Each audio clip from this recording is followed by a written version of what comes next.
Last class में हम लोगों ने बोरान फैमिली कंप्लीट किया था, बल्कि एक छोटा सा कंपाउंड बोरेक्स मैंने छोड़ दिया था क्योंकि बहुत ज़्यादा डिटेल्स हमारे एनसीईआरटी में या नहीं दी गई थी, सीबीएसई में आती भी नहीं है, इसलिए मैंने उनको नहीं कराया था। ठीक है ना। बाकी मैंने आपका बोरान फैमिली पूरा करा दिया था। थोड़ा बहुत बोरेक्स के बारे में आगे हम पढ़ेंगे भी। फिलहाल आज शुरू करनी थी हमें अगली family, it is 14th group या 4th ग्रुप, कार्बन फैमिली।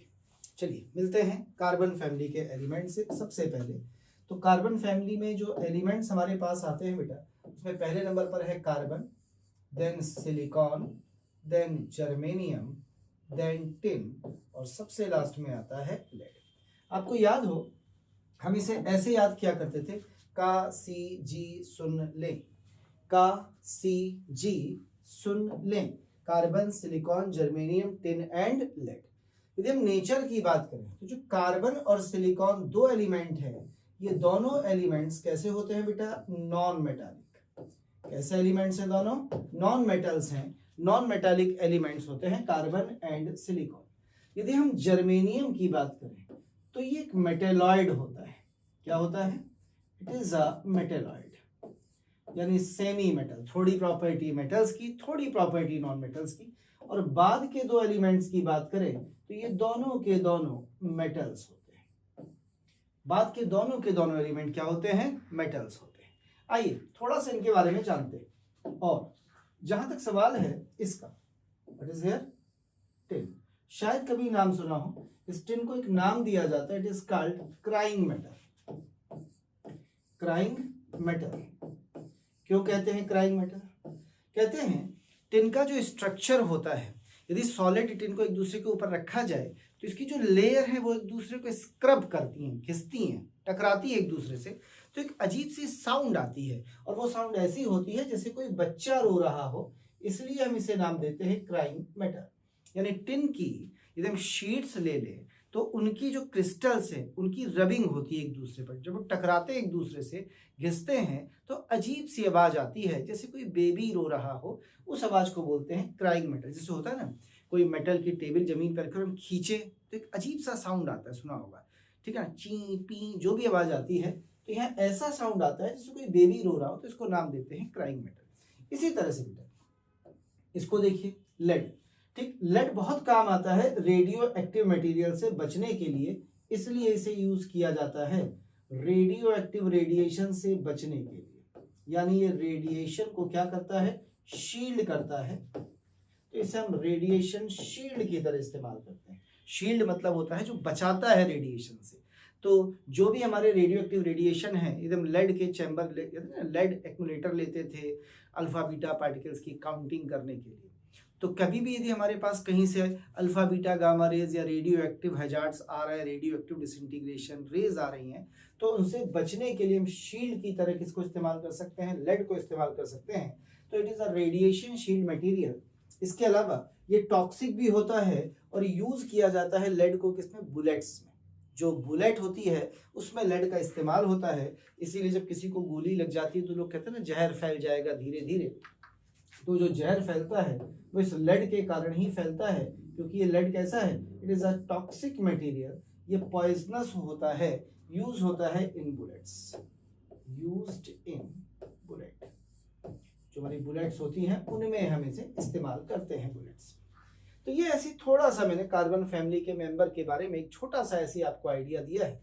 तो ये पहले दो एलिमेंट कार्बन और silicon non metallic in nature होते हैं, जर्मेनियम मेटेलॉइड होता है, जबकि टिन और लेड मेटेलिक एलिमेंट्स होते हैं। टिन को हम क्राइंग मेटल कहते हैं, जबकि जो लेड होता है इसे रेडिएशन शील्ड की तरह इस्तेमाल किया जाता है। ये पॉइजनस होता है, टॉक्सिक होता है, और हम इसे कहाँ इस्तेमाल करते हैं? बुलेट्स में इस्तेमाल करते हैं। आइए इसी को थोड़ा सा आगे बढ़ाते हैं। जरा इन सबको हटा देता हूं, नॉर्मल सी प्रॉपर्टीज को लीजिए, और अब अपन बात करते हैं थोड़ी सी और। सबसे पहले शुरुआत करते हैं हम इनके एटॉमिक नंबर्स से। यदि कार्बन का एटॉमिक नंबर देखा जाए तो 4 में 2 जोड़िए, एटॉमिक नंबर होता है 6। याद करिए कैसे जोड़ते हैं। तो सबसे पहले हम जोड़ेंगे 8, तो 8 जोड़ेंगे कितना आएगा बेटा? 14। फिर हम जोड़ते थे 18, जैसे आप 18 जोड़ेंगे तो कितना आ जाएगा? 32। तो यहाँ हमने कितना जोड़ा है? 8। यहाँ कितना जोड़ा है? 18। और जब हम 8 जोड़ते हैं तो S में 2 इलेक्ट्रॉन जाते हैं, P में 6 इलेक्ट्रॉन जाते हैं। जब हम 18 जोड़ते हैं तो S में 2 इलेक्ट्रॉन जाते हैं, P में 6 जाते हैं। अब देखिए यहाँ कौन आ गया, D, और जहां D आया एकदम से इफेक्टिव न्यूक्लियर चार्ज बढ़ा, तो न्यूक्लियस का अट्रैक्शन S के वैलेंस इलेक्ट्रॉन पर बढ़ जाएगा और इसका जो पेयर्ड इलेक्ट्रॉन था S2 वाला वो कैसा हो जाएगा, इनर्ट हो जाएगा और चालू हो जाएगा इनर्ट पेयर इफेक्ट। कहाँ से, जर्मेनियम से। फिर आगे बढ़ जाइए, कितना डालेंगे, 18, 32 में फिर 18 डालिए, कितना हो गया, 50, यानी यहाँ पर भी लगेगा इनर्ट पेयर इफेक्ट। और फिर 50 के बाद एकदम से हम कितना डालेंगे, 32, और जैसे बेटा 32 से डालेंगे इलेक्ट्रॉन्स, ये हो जाएगा 82। और 32 का मतलब होता है S में 2, P में 6, D में 10 और F में 14। तो लीजिए F और D दोनों हैं, तो एकदम से 10 और 14, 24 इलेक्ट्रॉन के कारण एकदम से बहुत ज्यादा इफेक्टिव न्यूक्लियर चार्ज बढ़ेगा, क्योंकि ये दोनों शील्डिंग इफेक्ट अच्छा प्रोवाइड नहीं कर पाएंगे। तो S के इलेक्ट्रॉन पर फोर्स ऑफ अट्रैक्शन न्यूक्लियस का और बढ़ जाएगा, इनर्ट पेयर इफेक्ट यहाँ पे और ज्यादा शो होना शुरू हो जाएगा। तो जैसे जैसे इलेक्ट्रॉन D F इनमें आना शुरू होते हैं, याद करिए इनर्ट पेयर इफेक्ट चालू हो जाता है। कुछ समझ में आया? तो इनके एटॉमिक नंबर हैं 6, 14, 32, 50 और 82। ये इनके एटॉमिक नंबर्स होते हैं। याद रखिएगा कैसे बढ़ते हैं, 8, 18, 18, 32, 32। जब 8 बढ़ते हैं sp होता है, जैसे 18 बढ़ते हैं d आ जाता है। जैसे d में इलेक्ट्रॉन आते हैं, याद रखिएगा, जैसे d में इलेक्ट्रॉन आते हैं एकदम से इफेक्टिव न्यूक्लियर चार्ज यानी न्यूक्लियस का फोर्स ऑफ अट्रैक्शन वैलेंस इलेक्ट्रॉनों पर बढ़ना शुरू हो जाता है। और जैसे जैसे ये बढ़ता जाता है वैसे वैसे इस S का इलेक्ट्रॉन पेयर कैसा होना शुरू हो जाता है, इनर्ट, यानी यहां से स्टार्ट हो जाता है हमारा इनर्ट पेयर इफेक्ट। इस जगह से क्या लागू हो जाता है, इनर्ट पेयर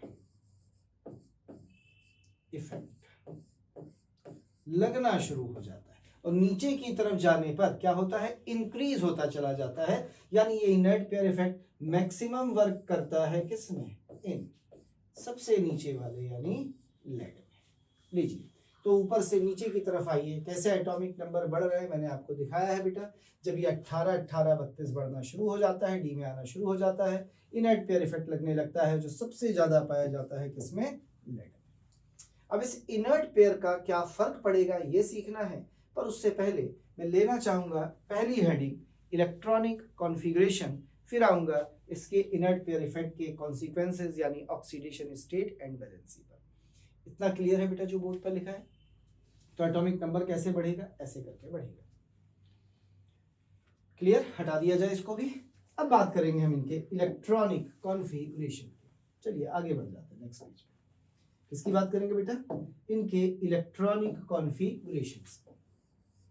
इलेक्ट्रॉनिक कॉन्फ़िगरेशन, यदि इनके इलेक्ट्रॉनिक कॉन्फ़िगरेशन की बात करें तो इलेक्ट्रॉनिक कॉन्फ़िगरेशन लिखने के लिए सबसे पहले लिखी जाएगी प्रोसीडिंग पहले वाली नोबल गैस।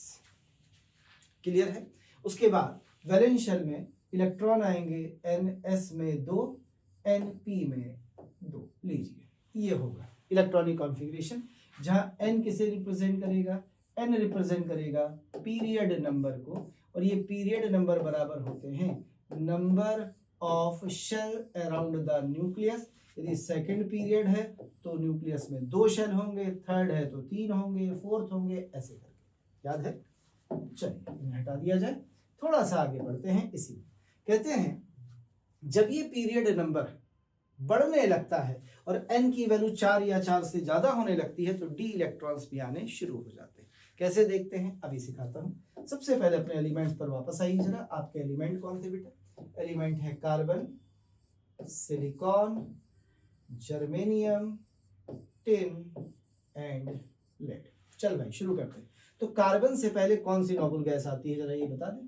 कार्बन से पहले आती है हीलियम, हीलियम के बाद आती है नियॉन, नियॉन के बाद आती है आर्गन, आर्गन के बाद आता है क्रिप्टॉन, क्रिप्टॉन के बाद आता है जीनॉन। तो इलेक्ट्रॉन्स की फिलिंग की जाए, तो ये कौन सा है, सेकेंड पीरियड, तो 2s2 2p2। क्लियर।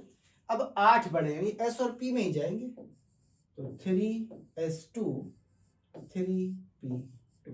अब 18 बढ़े, यदि 18 बढ़ गए बेटा तो ऐसी कंडीशन में जो आपके इलेक्ट्रॉन्स होंगे वो किस में आ गए होंगे, d में। तो अब आएगा 3d10 4s2 4p2। फिर 18 बढ़ा था तो 4d10 5s2 5p2। फिर से आई, अब 32 बढ़ा था, 32 का था f में आया हुआ, तो पहले 4f में ही तो आएगा ना लेंथेनाइट्स वाले में, कितने आएंगे 40। फिर d में आएंगे 5d में 10, फिर s में आएंगे 6s में 2 एंड 6p में 2 इलेक्ट्रॉन्स। लीजिए, ये है electronic configuration of the members of carbon family members. बना डालिए और बन जाते हैं। तो अगली हेडिंग हमारी जो इसके बाद आती है वो है valency and oxidation state. Valency and oxidation state. Next heading, यदि हम इनके वैलेंसी एंड ऑक्सीडेशन स्टेट पर आए तो आप इनके वैलेंस इलेक्ट्रॉन देखिए, कितने वैलेंस इलेक्ट्रॉन नजर आ रहा है, 4। यदि इनके 4 वैलेंस इलेक्ट्रॉन हैं तो इसका मतलब सारे के सारे कैसे हैं, टेट्रावैलेंट। कैसे हैं, टेट्रावैलेंट, हैविंग 4 वैलेंस इलेक्ट्रॉन, क्योंकि इनके पास 4 वैलेंस इलेक्ट्रॉन हैं, बिकॉज हैविंग 4 वैलेंस इलेक्ट्रॉन्स। ये सारे के सारे टेट्रावैलेंट होते हैं क्योंकि इनके वैलेंस शेल में कितने इलेक्ट्रॉन्स होते हैं बेटा, 4 इलेक्ट्रॉन्स होते हैं, इसलिए इनकी वैलेंसी होती है 4। कार्बन 4 बॉन्ड बनाएगा, सिलिकॉन 4 बॉन्ड बनाएगा, जर्मेनियम 4 बॉन्ड बनाएगा, तो सारे के सारे 4 बॉन्ड्स बनाने में कैपेबल होते हैं, वैलेंसी 4 होती है। अब बात करेंगे ऑक्सीडेशन स्टेट की, तो कहता है common oxidation state of these elements. In elements की यदि हम कॉमन ऑक्सीडेशन स्टेट की बात करें R, तो वो कितनी होती है, +4। लेकिन जैसे हम सिलिकॉन के नीचे आते हैं तो +2 भी शो करना शुरू कर देते हैं due to inert pair effect and after, किसके बाद, silicon +2 oxidation state is also possible. ये भी शो होने लगती है, पॉसिबल होने लगती है। और रीजन क्या होता है बेटा, it is due to inert pair effect. क्योंकि जो इनर्ट पेयर इफेक्ट है बच्चा, ये इनर्ट पेयर इफेक्ट आना कब शुरू हुआ था, जरा सोच के बताइए। ये आना तब शुरू हुआ था इनर्ट पेयर इफेक्ट जब हम जर्मेनियम पर आए थे सिलिकॉन के नीचे। यानी यदि हम इनकी वैलेंसी एंड ऑक्सीडेशन स्टेट की बात करें तो सारे के सारे टेट्रावैलेंट हैं क्योंकि 4 वैलेंस इलेक्ट्रॉन हैं। इनकी कॉमन ऑक्सीडेशन स्टेट +4 होती है, लेकिन सिलिकॉन के बाद +2 ऑक्सीडेशन स्टेट भी पॉसिबल होने लगती है due to inert pair effect के कारण। तो आइए जरा इनकी ऑक्सीडेशन स्टेट से मिलते हैं। देखिए इनर्ट पेयर इफेक्ट में क्या होगा, ये वाला जो इलेक्ट्रॉन पेयर था, कौन सा वाला, ये वाला, यहां पर आने के बाद ये वाला और ये वाला, ये इनर्ट होना शुरू हो जाएगा। क्यों शुरू हो जाएगा, क्योंकि न्यूक्लियस का फोर्स ऑफ अट्रैक्शन इन इलेक्ट्रॉनों पर बहुत ज्यादा हो जाता है, इफेक्टिव न्यूक्लियर चार्ज, क्योंकि डी के इलेक्ट्रॉन न्यूक्लियस के फोर्स को इन इलेक्ट्रॉनों तक पहुंचने से रोक नहीं पाते due to poor screening effect. तो एकदम से जब इन पर अट्रैक्शन बढ़ जाता है तो ये 2 इलेक्ट्रॉन बॉन्डिंग में पार्टिसिपेट करना बंद कर देते हैं, और जब ये बॉन्डिंग में पार्टिसिपेट नहीं करते तो फिर ये चारों इलेक्ट्रॉन बॉन्ड बनाने में पार्टिसिपेट नहीं कर पाते, केवल 2p वाले कर पाते। यानी मोस्ट कॉमन ऑक्सीडेशन स्टेट की बात की जाए तो इन सभी की सबसे पहले नंबर पर जो कॉमन ऑक्सीडेशन स्टेट है वो +4 है, +4 है, +4 है, +4 है, +4 है। हालांकि कार्बन की ऑक्सीडेशन स्टेट +4 से स्टार्ट होती है और +4 से चलते चलते ये -4 तक कुछ भी हो सकती है, क्योंकि ये ढेर सारे ऑर्गेनिक कंपाउंड्स बनाता है। जैसे CH4 में -4 है, CCl4 में +4 है। तो ऑर्गेनिक कंपाउंड्स में इसकी ऑक्सीडेशन स्टेट बहुत वेरी करती है, तो ये +4 से कहाँ तक जा सकती है, -4 तक। लेकिन यदि हम बात करें organic compound, sorry inorganic compounds में, तो इनऑर्गेनिक कंपाउंड में +4 के अलावा इसकी अगली ऑक्सीडेशन स्टेट यदि देखी जाए तो वो +2 जरूर पॉसिबल हो सकती है और कोई नहीं। यहाँ पर आ जा भैया, इसमें केवल +4 होती है और कोई ऑक्सीडेशन स्टेट ये शो नहीं करता। लेकिन इसके नीचे जैसे आप आएंगे तो एक ऑक्सीडेशन स्टेट +2 और शो होनी शुरू हो जाती है। और जैसे जैसे नीचे की तरफ चलते हैं, मैंने आपको बताया था एक बार पहले भी कि यहाँ पर नीचे की तरफ चलिए तो stability of +2 oxidation state increase होती है ड्यू टू किस कारण से, इनर्ट पेयर इफेक्ट के कारण से। याद आया? लेकिन यदि यही चीज हम यहां पर देखें तो देखिएगा ऊपर से नीचे की तरफ आइए, कौन सी ऑक्सीडेशन स्टेट है, +4। तो कहता है कि ऊपर से नीचे की तरफ आने पर +4 ऑक्सीडेशन स्टेट की जो स्टेबिलिटी है वो क्या हो रही है, डिक्रीज हो रही है, और +2 की बढ़ रही है due to inert pair effect, inert pair effect के कारण। अब इसका क्या असर है आइए देखते हैं। ये तो आप बना ही चुके हैं, वैलेंसी एंड ऑक्सीडेशन स्टेट, इसी को हम पढ़ रहे हैं। चलिए जरा इस पर नजर डालते हैं, ये सब हटा देता हूं। आइए, इसका मतलब ये हुआ कि यदि हम SN को ले लें तो SN की एक ऑक्सीडेशन स्टेट +4 है, SN की एक ऑक्सीडेशन स्टेट +2 है। तो PV में आ जाइए, PV की एक ऑक्सीडेशन स्टेट +4 है और PV की एक ऑक्सीडेशन स्टेट +2 है। अब ये बताइए कि यदि हम लेड के केस में देखें तो एक है +2 और एक है +4, और SN के केस में देखें तो एक है +4 और एक है +2, ऐसी जर्मेनियम के केस में देखें तो यहां पर जो +2 है that will be most stable, ये ज्यादा स्टेबल होती है क्योंकि इनर्ट पेयर इफेक्ट है, यानी यहाँ पे +2 की स्टेबिलिटी +4 से ज्यादा है। लेकिन यदि ऊपर जाते हैं तो मैंने आपको बताया था बेटा, जब हम लोग ऊपर जाते हैं तो ये जो +4 वाली है ये मोर स्टेबल होती है और +2 वाली लेस स्टेबल होती है, यानी टिन के केस में +4 ज्यादा स्टेबल होगी +2 से, यानी ये किस में रहना चाहेगा, +4 में, और नीचे वाला किस में जाना चाहेगा, +2 में, क्योंकि +2 ज्यादा स्टेबल।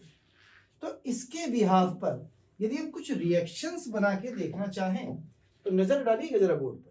कहते हैं बताइए Pb+4 चेंज हो रहा है Pb+2 में, तो बताइए क्या ये लेस स्टेबल से मोर स्टेबल जा रही है, तो एनर्जी का लॉस हो रहा होगा, एनर्जी घट रही होगी, यानी इसके लिए जो डेल्टा G होगा वो निगेटिव होगा। प्रोसेस कैसी होगी, स्पॉन्टेनियस। लेकिन यहीं पर यदि हम कहीं इसकी जगह SN को ले लें +4 और इसे ले जाए SN+2 में, तो आप बोल रहे हैं कि SN+4 इज मोर स्टेबल, ये ज्यादा स्टेबल है, SN+2 इज लेस स्टेबल, ये कम स्टेबल है बेटा। तो मोर से लेस में जा रहे हैं, यानी एनर्जी बढ़ रही है, स्टेबिलिटी घट रही है, तो डेल्टा G यहां पर ग्रेटर देन 0 होगा, यानी पॉजिटिव होगा। पक्का? अब वो कह रहा है कि सर मान लीजिए हम ये ना करा के कुछ और कराएं, कुछ और क्या कराएं, जैसे ऊपर चल रहा है, वो कह रहा है कि यदि हम SN+2 को SN+4 में ले जाएं तो क्या होगा, बड़ा आसान है भैया। SN+2 लेस स्टेबल है, SN+4 मोर स्टेबल है। आपने रिएक्शन को पलट दिया तो डेल्टा G जो कि ग्रेटर देन 0 था वो लेस देन 0 हो जाएगा, यानी प्रोसेस कैसी हो जाएगी, स्पॉन्टेनियस, क्योंकि आपने बोला है कि SN+4 is more stable then SN+2। इतनी बात समझ में आती है बेटा? यदि इतना समझ में आता है तो इसका मतलब ये है, ध्यान से देखिएगा, ये रिएक्शन होगी, ये रिएक्शन होगी पर ये नहीं होगी, यानी SN+2 ऑक्सीडाइज होगा। यदि ऑक्सीडाइज होगा तो SN+2 के जो कंपाउंड्स होंगे, मैं इसे हटा देता हूं, जो SN+2 के कंपाउंड्स होंगे वो SN+4 में चेंज होना चाहेंगे, यदि चेंज होना चाहेंगे तो रिएक्शन आराम से होगी, रिएक्शन आराम से होगी तो it will be a good reducing agent. ये एक अच्छा रिड्यूसिंग एजेंट है, यस और नो। और यही चीज यदि हम नीचे देखें यहाँ पर लेड वाले केस में, जस्ट लुक हियर, लेड वाले केस में, तो Pb+4 Pb+2 में आसानी से कन्वर्ट हो जाएगा। यदि आसानी से कन्वर्ट हो जाएगा, रिएक्शन हो जाएगी, इसका रिडक्शन हो जाएगा। यदि रिडक्शन हो जाएगा तो Pb+4 will be a good oxidizing agent. जो Pb+4 होगा वो अच्छा क्या होगा, ऑक्सीडाइजिंग एजेंट होगा। अच्छा, बाकी चीजें मैंने हटा दी, समझ में आ गया हो, क्लियर है। तो Sn+2 is a good reducing agent और Pb+4 is a good oxidizing agent. ये अच्छा ऑक्सीडाइजिंग एजेंट हो, कहीं कोई डाउट हो इतने में तो बताइए। इसका मतलब ये हुआ कि हम गुड रिड्यूसिंग एजेंट लेना चाहें तो Sn+2 ले सकते हैं, यानी SnCl2 ले सकते हैं। और यदि हमें गुड ऑक्सीडाइजिंग एजेंट लेना चाहें तो हम PbCl4 ले सकते हैं या PbO2 ले सकते हैं, यस और नो। यानी PbO2 एक अच्छा ऑक्सीडाइजिंग एजेंट है, जबकि SnCl2 एक अच्छा रिड्यूसिंग एजेंट है। क्या इतनी बात आपको समझ में आई है बेटा oxidation reduction, sorry oxidation number के रिगार्डिंग? क्लियर है इतना? आइए आगे चलते हैं, एक और ज्ञान की बात पढ़ लेते हैं। और वो ज्ञान की बात छोटी सी ये है, इसे हम ऑलरेडी एक बार पढ़ चुके हैं जब हम लोगों ने केमिकल बॉन्डिंग पढ़ी थी फजान्स रूल में। तो ऐसे बोलते हैं कि कंपाउंड्स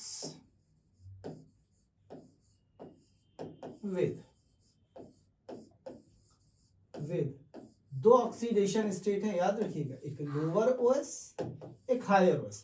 तो compound with lower oxidation state, जो लोअर ऑक्सीडेशन स्टेट के कंपाउंड्स होते हैं वो हमेशा होते थे कैसे, लेस कोवेलेंट मोर आयोनिक। लेकिन यही कंपाउंड्स यदि विद हायर ऑक्सीडेशन स्टेट ले लिए जाए, हायर ऑक्सीडेशन स्टेट, तो ये कंपाउंड होते हैं less ionic and more covalent, यानी ज्यादा कोवेलेंट होते हैं। मतलब ये हुआ कि यदि मैंने SnCl2 लिया है और मैंने SnCl4 लिया है तो ये कंपाउंड होगा आयोनिक। अब क्योंकि आयोनिक कंपाउंड है, हमें पता है कि आयोनिक कंपाउंड क्या होते हैं, सॉलिड होते हैं, और ये कंपाउंड होगा कोवेलेंट। अब covalent most of the molecules क्या होते हैं, गैस होते हैं। जो कोवेलेंट है वो गैस ज्यादा होते हैं और जो आयनिक है वो सॉलिड ज्यादा होते हैं। इसका मतलब SnCl2 सॉलिड होगा, जबकि SnCl2 गैस हो सकती है या SnCl2 लिक्विड भी हो सकता है, लेकिन SnCl2 सॉलिड ही है। क्यों? क्योंकि ये आयोनिक है, जबकि SnCl4 लिक्विड या गैस कुछ भी है। क्यों लिक्विड या गैस है? क्योंकि ये कोवेलेंट मॉलिक्यूल होता है। तो जो कोवेलेंट होते हैं उनमें अट्रैक्शन कम है, जो आयनिक है उनमें अट्रैक्शन ज्यादा है। अट्रैक्शन ज्यादा है तो ये सॉलिड हो गया, अट्रैक्शन कम है तो ये गैस हो गया। तो कंपाउंड जो लोअर ऑक्सीडेशन स्टेट के साथ है वो मोर आयोनिक है, हायर ऑक्सीडेशन स्टेट के साथ है वो मोर कोवेलेंट होते हैं। बना लीजिए। तो ये थी वैलेंसी एंड ऑक्सीडेशन स्टेट के बारे में मैंने आपको बताया। आइए थोड़ा सा और आगे बढ़ जाते हैं, बात करते हैं इसकी कुछ और प्रॉपर्टीज की। और सबसे पहले नंबर पर हम बात करते हैं इसकी, what is that, atomic radius.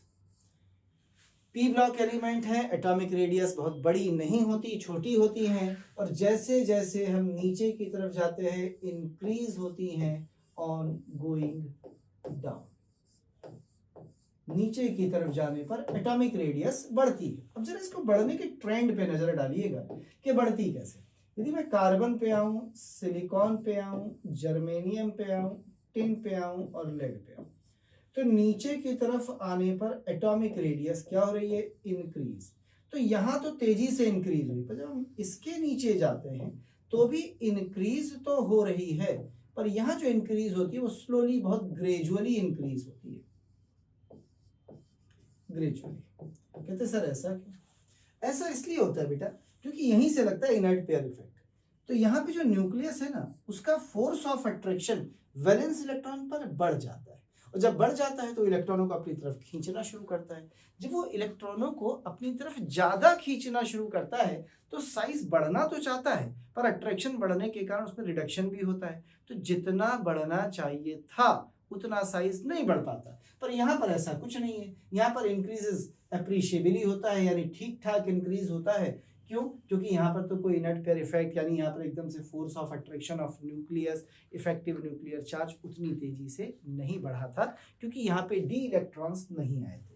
पर इनके केस में क्योंकि डी इलेक्ट्रॉन आ गए थे तो जो इंक्रीज इन साइज था वो बहुत धीमा धीमा था, ग्रेजुअल था, लेकिन हाँ है रेगुलर ट्रेंड।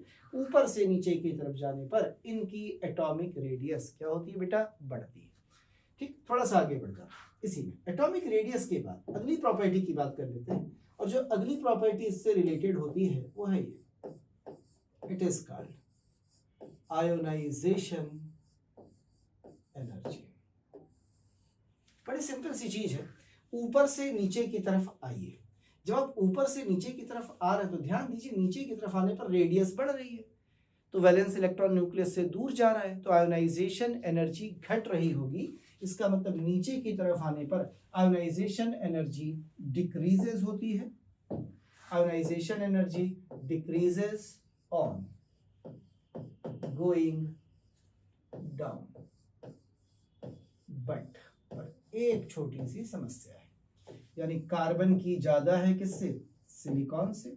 सिलिकॉन की ज्यादा है किससे? जर्मेनियम से। जर्मेनियम की ज्यादा है किससे? टिन से। पर लेड की टिन से ज्यादा हो जाती है। ऐसा क्यों होता है? क्योंकि यहाँ पे अभी मैंने बताया था कि साइज उतना तेज नहीं बढ़ पाता, थोड़ा थोड़ा बढ़ता है। और जब आप यहां से यहां आते हैं तो न्यूक्लियस में प्रोटॉन Sn के पास कितने थे? याद करिए 50, और यहाँ एकदम से 32 बढ़ के हो जाते हैं 82।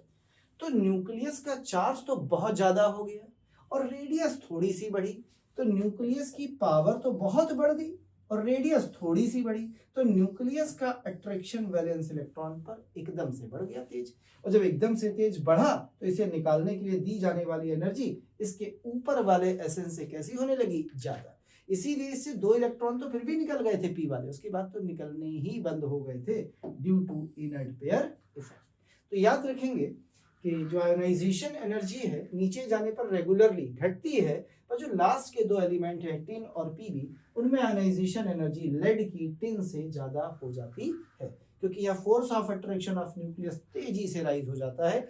एकदम से 32 प्रोटॉन न्यूक्लियस में बढ़ जाते हैं, इफेक्टिव न्यूक्लियर चार्ज तेजी से बढ़ जाता है, फोर्स ऑफ अट्रैक्शन इलेक्ट्रॉन पर बहुत ज्यादा हो जाता है न्यूक्लियस का, तो इलेक्ट्रॉन निकालने के लिए दी जाने वाली एनर्जी बढ़ जाती है। अब कार्बन की तो ज्यादा इसलिए क्योंकि साइज ही बहुत छोटा है।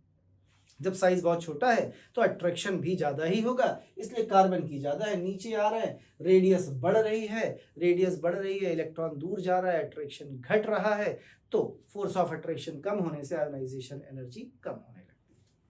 देख लीजिए, कोई डाउट हो ionization energy and atomic radius के ट्रेंड्स में आपके सामने बने हुए हैं। हो गया? बना लीजिए, फिर आगे बढ़ते हैं।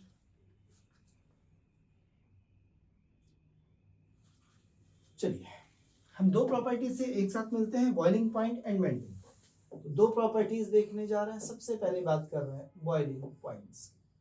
इसका एक बड़ा रेगुलर सा ट्रेंड होता है। जब बॉइलिंग पॉइंट्स की बात करें, ठीक, तो बॉइलिंग पॉइंट का बिल्कुल रेगुलर ट्रेंड होता है कि नीचे की तरफ जाइए बॉइलिंग पॉइंट्स डिक्रीज होने शुरू हो जाते हैं। यानी सबसे ज्यादा बॉइलिंग पॉइंट है कार्बन का, क्योंकि डायमंड, ग्रेफाइट इन सब फॉर्म में पाया जाता है। फिर आता है सिलिकॉन का, फिर आता है जर्मेनियम का, जबकि टिन और पीवी के लिक्विड स्टेट में बॉइलिंग पॉइंट्स काफी कम हो जाते हैं। यानी बिल्कुल रेगुलर सा ट्रेंड है इनके बॉइलिंग पॉइंट्स। लेकिन यदि हम इनके बॉइलिंग पॉइंट्स की बजाय इनके मेल्टिंग पॉइंट्स की बात करें, किसकी बात करें? मेल्टिंग पॉइंट्स की, तो इनके मेल्टिंग पॉइंट्स का जो ट्रेंड होता है वो रेगुलर नहीं हो पाता। क्या होता है जरा समझिएगा। कार्बन का मेल्टिंग पॉइंट सिलिकॉन से ज्यादा, बिल्कुल ठीक है, क्योंकि डायमंड है, आराम से मेल्ट नहीं करेगा। फिर जर्मेनियम का, फिर टिन का। पर पता नहीं क्यों जो लेड होता है इसका जो मेल्टिंग पॉइंट है वो Sn के मेल्टिंग पॉइंट से ज्यादा हो जाता है। और लोग ये कहते हैं कि इसमें जो मेटल और मेटल के बीच का अट्रैक्शन होता है सॉलिड स्टेट में, वो लेड में थोड़ा स्ट्रांग होता है, थोड़ा स्ट्रांग होता है, जिससे इसका मेल्टिंग पॉइंट कैसा हो जाता है, हाई हो जाता है। किससे हाई हो जाता है, Sn से, 10 से ज्यादा। तो ये इसके मेल्टिंग पॉइंट्स का ऑर्डर होता है। यानी बॉइलिंग पॉइंट का तो बिल्कुल रेगुलर ट्रेंड है, बट मेल्टिंग पॉइंट का जो ट्रेंड है वो उतना रेगुलर ट्रेंड नहीं हो पाता जो होना चाहिए था। क्लियर? थोड़ा सा आगे बढ़ेंगे, इसी में बात करते हैं नेक्स्ट ट्रेंड की। कलर बदल लेता हूं। तीसरे नंबर पर हम बात कर रहे हैं इनकी, इलेक्ट्रोनेगेटिविटी की। पूरा लिख देता हूं, शॉर्ट में नहीं लिखा, चलिए शॉर्ट में लिख लो। EN का मतलब है इलेक्ट्रोनेगेटिविटी। यहां भी बड़े बवाल है भाई। देखना, इलेक्ट्रोनेगेटिविटी नीचे जाने पर हमेशा घटती है, तो कार्बन की सबसे ज्यादा, पर सिलिकॉन की, जर्मेनियम की और टिन की ऑलमोस्ट सेम होती है, लेकिन लेड की इन सब से थोड़ी सी ज्यादा, क्योंकि इसके न्यूक्लियस पे पावर ज्यादा है, तो ये बॉन्डेड इलेक्ट्रॉन को थोड़ा ज्यादा खींचता है अपनी तरफ। तो यहाँ पर जो ऑर्डर आता है वो कुछ ऐसा आता है। यदि मैं इनमें वैल्यूज की बात करूं ना बेटा, जरा सुनिएगा। जो कार्बन है इसकी जो इलेक्ट्रोनेगेटिविटी है, ये तो आपको पता है, मैं ऑलरेडी पढ़ा चुका हूँ ऑर्गेनिक में, 2.5 के करीब है। और इन सब की इलेक्ट्रोनेगेटिविटी 1.8 में वेरी करती है, यानी इसकी 1.87 है, इसकी 1.83 है, इसकी 1.84, ऐसे करके वेरी करती है। और जो लेड है इसकी इलेक्ट्रोनेगेटिविटी 1.9 और 2 के बीच में होती है।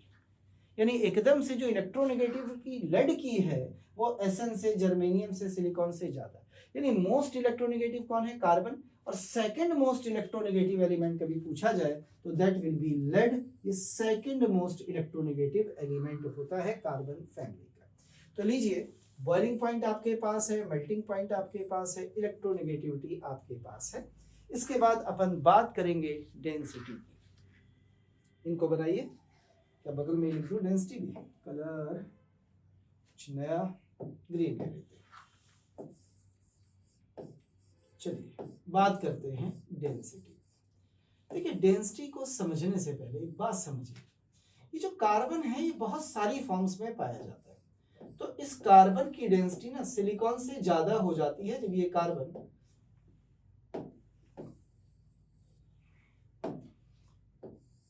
कहते कार्बन बहुत सारी फॉर्म्स में पाया जाता है, और इस कार्बन की डेंसिटी ना सिलिकॉन से ज्यादा हो जाती है जब ये कार्बन किस फॉर्म में होता है, डायमंड की फॉर्म में।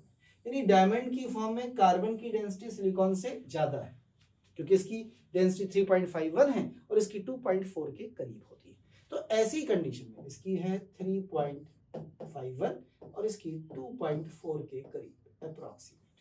लेकिन जिस दिन ये कार्बन डायमंड की जगह ग्रेफाइट हो जाता है तो इसकी डेंसिटी 2.2 ग्राम पर सीसी के करीब आ जाती है और इसकी 2.4 है। तो ऐसी कंडीशन में जो सिलिकॉन है उसकी डेंसिटी ज्यादा हो जाती है, किससे, ग्रेफाइट से। यानी जो डायमंड है वो ज्यादा डेंसर एलिमेंट है, उसकी डेंसिटी ज्यादा है, किससे, सिलिकॉन से। लेकिन जो ग्रेफाइट है उसमें उतनी डेंसिटी नहीं है, वो उतना डेंस नहीं होता। तो ऐसी कंडीशन में जो डेंसिटी है वो किसकी ज्यादा हो जाती है, सिलिकॉन की ज्यादा हो जाती है, किससे, कार्बन से। तो सिलिकॉन की ज्यादा हो जाती है, किससे, कार्बन से। यानी यदि हम डेंसिटी की बात करें तो पहले में ये सोचना पड़ेगा कि कार्बन है कौन सा, ग्रेफाइट है या डायमंड है। इधर का हटा लो बेटा, आपके पास तो सब लिखा हुआ ही है, मैं हटा देता हूं। चलिए, तो वहां तो मैंने जो डेंसिटी लिखी है साइड में वो पर्टिकुलरली किसके लिए लिखी है, डायमंड और सिलिकॉन के लिए। बट ओवरऑल डेंसिटी का यदि मैं ऑर्डर लिखूं तो ये रहा कार्बन। अब इसके साथ समस्या आ गई है, इसलिए मैं इसे डिब्बे में बंद कर देता हूं। तो फिलहाल तो कार्बन की मैंने सिलिकॉन से ज्यादा लिख दी है, यानी मैंने इसे डायमंड मान लिया है। बाकी नीचे की तरफ जाइए, germanium, tin and lead, density बढ़नी शुरू हो जाएगी।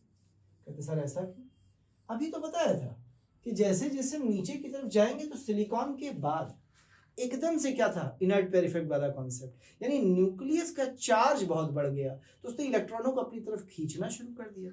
जब इलेक्ट्रॉनों को खींचना शुरू कर दिया तो कंजर्शन होने लगा, पास पास सब चीजें इकट्ठी हो गई, पास पास हो गई तो डेंसिटी बिकम्स हाई, एकदम से डेंसिटी कैसी हो गई, ज्यादा। या हम ऐसे भी कह सकते हैं कि डेंसिटी के लिए हमें दो चीजें चाहिए, मास अपॉन वॉल्यूम। ध्यान से सुनना, तो जब हम यहां से यहां आए तो मास तो बहुत तेजी से बढ़ा, क्योंकि एकदम से 18 इलेक्ट्रॉन बड़े होंगे तो न्यूट्रॉन बड़े होंगे, 18 प्रोटॉन बड़े होंगे, पर वॉल्यूम यानी साइज उतना बढ़ा नहीं। तो सर साइज क्यों नहीं बढ़ा? क्योंकि याद करिए कॉन्ट्रैक्शन हो गया था ना साइज में, फोर्स ऑफ अट्रैक्शन बढ़ गया था। यही काम यहाँ पे हुआ, ये काम यहाँ पे और ज्यादा हुआ, तो सोचिए यहाँ से या फिर 18 आए और यहाँ तो 32 आ गए। तो तेजी से मास तो बढ़ रहा है पर वॉल्यूम उतनी तेजी से नहीं बढ़ रहा। तो जब मास बढ़ेगा लेकिन वॉल्यूम उतनी तेजी से नहीं बढ़ेगा तो ऐसी कंडीशन में बेटा होगा क्या? सोच के देखिए, मास तो बढ़ रहा है पर वॉल्यूम नहीं बढ़ रहा, यानी डेंसिटी क्या होगी, राइज कर जाएगी। इसीलिए जैसे जैसे हम नीचे की तरफ बढ़ रहे हैं जो डेंसिटी है वो क्या हो रही है बेटा, इंक्रीज होती चली जा रही है। बस कार्बन के केस में समस्या है, और कार्बन की समस्या को दूर करने के लिए मैंने आपको ये चीज बताई है कि यदि हमारे पास कार्बन ग्रेफाइट है तो वो सिलिकॉन से कम डेंस है, और डायमंड है तो वो सिलिकॉन से ज्यादा डेंस है। यानी जो डेंसिटी कार्बन की है उसको यहाँ पर यदि मैंने सिलिकॉन से ज्यादा लिखा तो इसका मतलब साफ है बेटा कि मैंने इसे क्या माना है, मैंने इसे क्या माना है, डायमंड। और यदि मैं इसको कम लिख देता तो मैं क्या मानता, ग्रेफाइट। मतलब मैंने यहाँ पे भैया डायमंड मान के का कर लिया। क्लियर है? आगे बढ़ते हैं नेक्स्ट प्रॉपर्टी पर। The property is called catenation property. इसे हमने जब केमिस्ट्री शुरू की थी तो सबसे पहले लेक्चर में पढ़ा था, याद करिए। मैंने कहा था सबसे ज्यादा कैटेनेशन पावर किसमें है, कार्बन में, उसके बाद सिलिकॉन में, उसके बाद जर्मेनियम में, और टिन और लेड में लगभग बराबरी होती है। बल्कि हम सच बताएं तो ये कह सकते हैं कि लेड में कोई कैटेनेशन पावर होती ही नहीं है, सबसे ज्यादा कार्बन में है, कार्बन के बाद सिलिकॉन में है, जबकि इन सब की catenation power will be same. इनकी कैटेनेशन पावर ऑलमोस्ट कैसी हो जाती है, सेम हो जाती है। लीजिए, ठीक है। और हम लेड में क्या बोल रहे हैं, इसमें कैटेनेशन पावर है ही नहीं, बाकी में कैटेनेशन पावर पाई जाती है। अब बताइए ये कैटेनेशन प्रॉपर्टी क्यों होती है? ड्यू टू हाई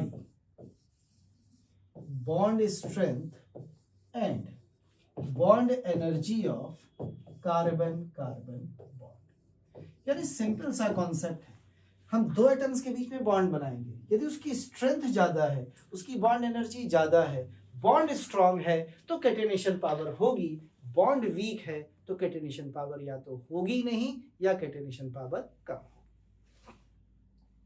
क्लियर है बेटा? इतना देख लीजिए, कहीं कोई डाउट हो इतने में। लीजिए, ये थी कुछ general properties of fourth group element या 14 ग्रुप एलिमेंट। इसके बाद हम बात करेंगे केमिकल नेचर की इनकी, पर उससे पहले आइए मैं एक आपको इंपॉर्टेंट टिप बताता हूं। बना लीजिए जल्दी से, हटा दो। चलिए, हमने इतने सारे ट्रेंड्स पढ़े हैं, दो ट्रेंड्स आप देखते हैं।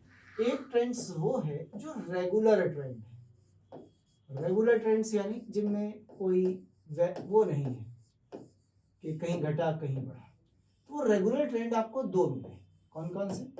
एक एटॉमिक रेडियस का और दूसरा बॉइलिंग पॉइंट का। एटॉमिक रेडियस के लिए आपने क्या बोला, ये इंक्रीज हो रही हैं और गोइंग डाउन, नीचे की तरफ जाने पर बढ़ रही थी।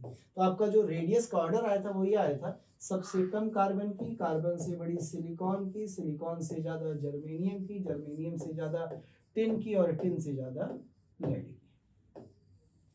यस और नो?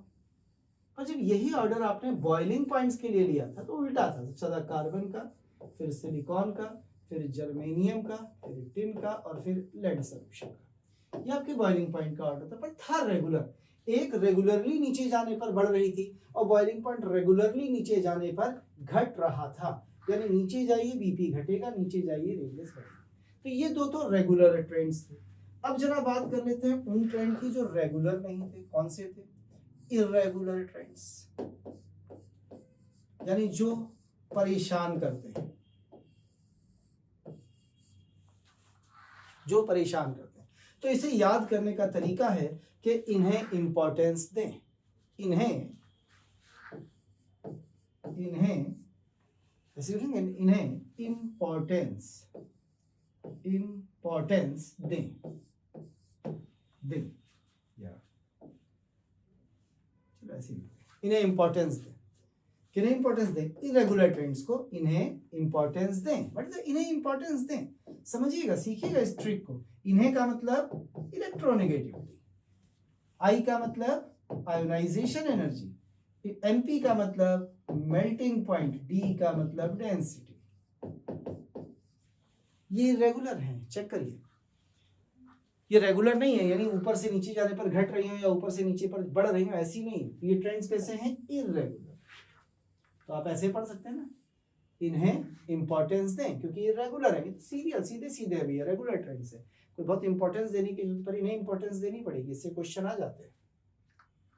क्लियर है? देख लीजिए कहीं कोई डाउट हो।